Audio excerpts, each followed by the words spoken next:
And our big story continues with an unprecedented war between two automakers. General Motors suing Fiat Chrysler, accusing the company of corruption. Experts saying this lawsuit could have cataclysmic implications.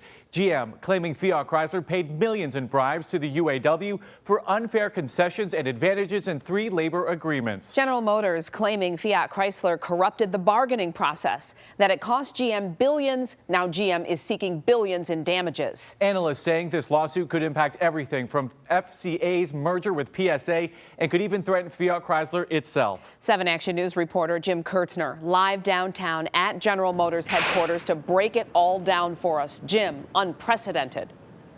Yes, it is, Glenda. GM is a civil lawsuit against Fiat Chrysler, but it's based on the federal criminal corruption cases. More than a dozen, 13 people have been charged so far. 10 of them have pleaded guilty. 3 of them are Fiat Chrysler executives.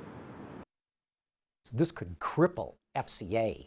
Here they are going into labor negotiations now. You think the rank and file was angry before? Now they're really going to be angry. Also, this merger with PSA, this greatly weakens Chrysler's, FCA's hands going into these kinds of negotiations. It could absolutely cripple the company. General Motors on a conference call with the media this afternoon discussing their seismic lawsuit.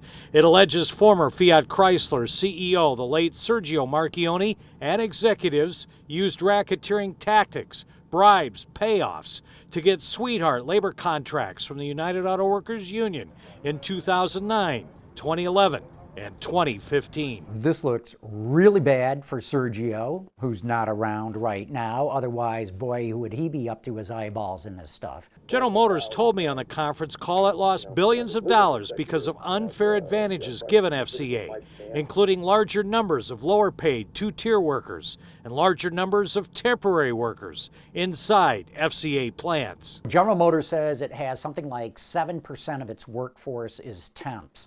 What I've heard is that at FCA it's 22%, 3 times what GM has. The United Auto Workers Union is not named in the GM lawsuit, even though several of its officials have taken plea deals in the federal corruption cases and were involved with Fiat Chrysler. My guess is if GM went after the UAW, it could cripple it. I mean, it could just about kill it. Where's that leave GM? Now it's got this workforce with nobody in charge from the union side. It could cause more problems than anything. And the UAW gave us a statement this afternoon that said these 3 contracts were not affected by corruption with Fiat Chrysler. They put into place controls to prevent future corruption. But coming up next hour at 6, how rank and file union members started the process just this week to end the corruption. Live downtown, Jim Kurtzner, 7 Action News. Thank you, Jim.